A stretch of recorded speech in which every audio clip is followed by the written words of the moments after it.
the man who forced the world to buy oil in dollars and made America rich. And what if that deal helped strengthen one country's economy for decades? This is the story of how oil, money, and smart policy came together and the people behind it. Why you should keep watching. Stay with me, because by the end of this video, you'll understand what the petrodollar system is, how it started, and why it still matters today. We'll break it down in simple terms, so even if you've never studied economics, it will make sense. Let's go back to the early 1970s. At that time, the global economy was going through a big change. For many years, the US dollar was linked to gold. This system was known as the gold standard. But in 1971, that link was removed. This meant the dollar was no longer backed directly by gold. Now, this created a challenge.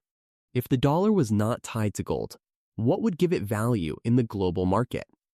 Why would other countries continue to trust it? This is where things get interesting. The importance of oil. At the same time, oil was becoming one of the most important resources in the world. Countries needed oil to run factories, transport goods, and power homes.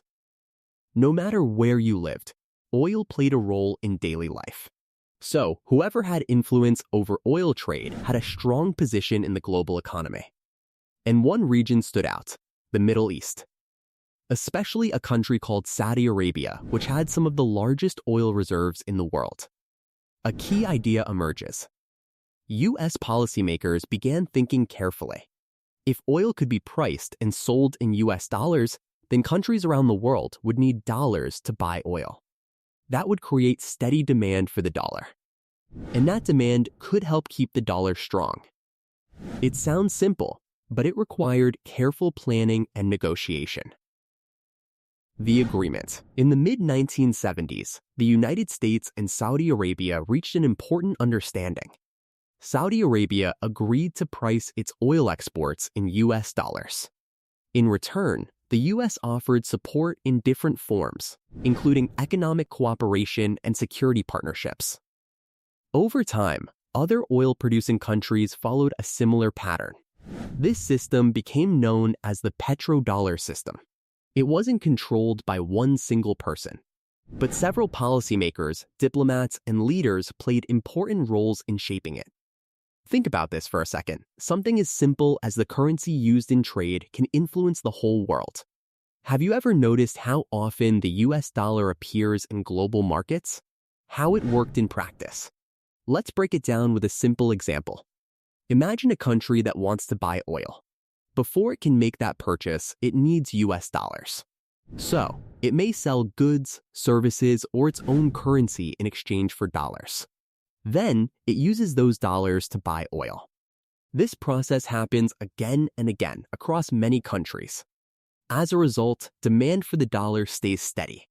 And when demand for something is strong, its value can remain stable or even increase. The bigger impact. Over time, this system had several effects. First, it helped the US dollar remain a central currency in global trade. Second, it allowed the United States to borrow money at relatively lower costs compared to many other countries. Third, it created strong financial connections between the US and oil-producing nations. These effects didn't happen overnight. They developed gradually, over many years. Recycling dollars. Here's another interesting part of the story. When oil-producing countries earned dollars from selling oil, they didn't just keep that money idle. They often reinvested it. For example, they might buy US government bonds or invest in businesses. This process is sometimes called recycling petrodollars. It helped keep money flowing within the global financial system. It's interesting how money can move in cycles like this. Have you ever thought about where money goes after a big international deal? Was it planned or natural? Now, it's important to stay balanced here. Some people describe this system as a carefully designed strategy. Others see it as a natural result of global trade and cooperation. In reality, it may be a mix of both. There were clear agreements and decisions. But there were also market forces and changing conditions. So, It's not just about one person forcing the world. It's more about a series of choices that shaped the system over time. Challenges and changes. Like any system, the petrodollar system has faced challenges. Over the years, some countries have explored trading oil in other currencies. There have also been changes in global energy markets. New energy sources, shifting demand, and political changes all play a role. So, while the system has been strong, it is not fixed forever. It continues to evolve. Why it still matters today. Even today, the US dollar remains one of the most widely used currencies in global trade. Oil is still often priced in dollars, and many countries continue to hold dollar reserves. This shows how long-lasting such systems can be. Once a pattern is established at a global level, it can continue for decades. When you look at stories like this, it can change how you see everyday things. Even something like fuel prices can connect to global decisions made years ago. What we can learn. So, what can we take away from this story? First, small policy decisions can have large, long-term effects. A single agreement or shift in strategy may not seem important at the time, but over years, it can shape global systems in powerful ways. Second, trust plays a central role in any financial system. For a currency to be used worldwide, countries need to believe in its stability and value. Without that trust, even strong systems can weaken. Third, systems are rarely built overnight. They grow slowly through many decisions, partnerships, and adjustments. Different countries, leaders, and institutions all play a part in shaping how things work. Another key lesson is that global systems are always changing. What works well in one time period may need to adapt later as economies, technologies, and political situations evolve.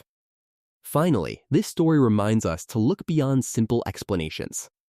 Big outcomes are usually the result of many connected actions, not just one single move. In simple terms, patience, trust, and long-term thinking can influence outcomes in ways that are not always obvious at first. A simple perspective. It's easy to think of global economics as something complicated, but at its core, it often comes down to simple ideas. Supply and demand. Trust and cooperation, choices and consequences. The story of the petrodollar is one example of how these ideas come together.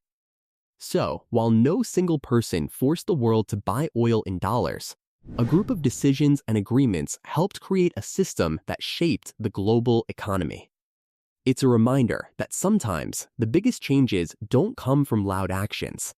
They come from quiet agreements that grow over time. If you found this story helpful, you might enjoy the next video on your screen. Feel free to like or subscribe if you want more simple explanations of complex topics. Thanks for watching, and I'll see you in the next one.